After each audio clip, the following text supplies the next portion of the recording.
de suite. Mais d'abord, l'édito international d'Europe 1. Bonjour Vincent Hervouette. Bonjour Dimitri, bonjour à tous. Vos lumières plus que jamais nécessaires, Vincent. Donald Trump menace d'entrer en guerre aux côtés d'Israël contre l'Iran. Oui, alors souvent, Trump varie. Les Mollahs ont paniqué quand il a été réélu.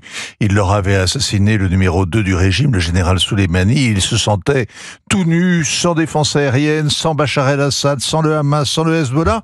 Et puis, divine surprise, l'Américain voulait négocier. Ça, ils connaissent. Ils ont joué au plus malin avec le grand Satan, égarant ses émissaires dans des palabres infernales. Au bout de 2 mois, la semaine dernière, le guide suprême a refusé, avec hauteur, d'abandonner l'enrichissement d'uranium. Alors souvent, Trump varie, mais maintenant il veut plus négocier. Sa patience est à bout. Le roi du deal cède la place au commandant en chef de la plus puissante armée du monde et il vole au secours de la victoire israélienne. Les bombardiers B-2, 17 avions ravitailleurs, 3 porte-avions américains se massent aux abords. Ce n'est plus la gesticulation, c'est la formidable armada qui approche.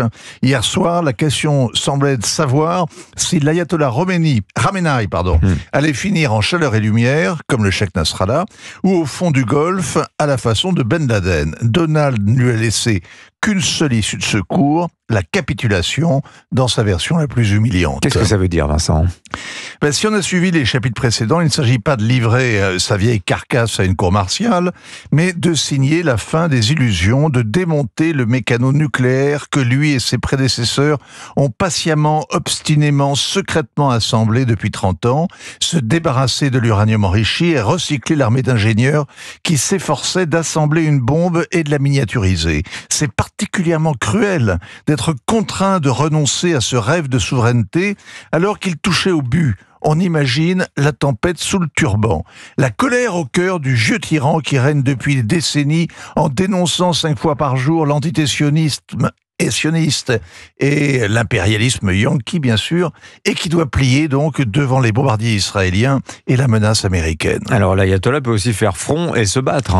Hier, Donald Trump a été clair, personne ne sait où se cache le guide, sauf le Mossad et la CIA qui le tiennent en joue.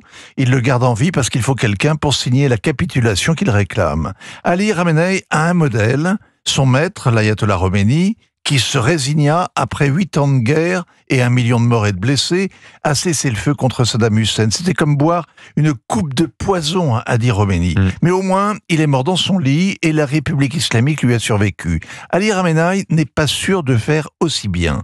Ce qui est en jeu désormais, ce n'est plus la course au nucléaire, c'est le régime lui-même, c'est la survie de la monarchie, alors que l'état-major des forces de répression a été éliminé, les passes d'Aran, les services de renseignement, l'armée régulière sont décapités. Il n'y a pas eu d'émeute en ville, ni de soulèvement dans les provinces habitées par les Kurdes, les Baloutches, les Arabes, les Bakhtiaris, du moins pas encore. Chacun a conscience des forces centrifuges en Iran, des risques de déstabilisation régionale, que faire la guerre à 10 000 pieds demande de gros moyens, mais que de revenir sur terre et faire la paix en exigera 100 fois plus, et que le résultat n'est pas garanti. La seule certitude ce matin, c'est qu'il y a de nouveau un shérif en ville, et hier soir au saloon, il était fier d'exhiber son Colt et sa Winchester. Signature Europe 1, ainsi va le monde. Vincent Hervouette, merci Vincent. 8h moins le quart.